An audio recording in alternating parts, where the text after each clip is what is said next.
The United States federal government has issued an evacuation immediate for the following areas: the state of California until further notice. At 1:24 p.m. Pacific Standard Time, an asteroid at least 1/4 of a mile wide has been spotted in the skies over western Arizona after having just entered Earth's atmosphere and is headed towards the California coastline. If the asteroid impacts in the ocean, it will create a wave roughly 750 feet high that will hit the California coast at 100 miles per hour. If land impact occurs, the resulting explosion will be equivalent to over 1,000 Hiroshima bombs, with an estimated blast radius of 50 miles. If you are in the areas described in this broadcast, evacuate immediately.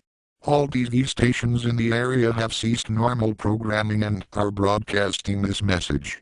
This warning will not be lifted until the area is confirmed safe. Emergency update. The asteroid is about to impact 10 miles north of San Diego. Oh shit. Here it comes. Oh god.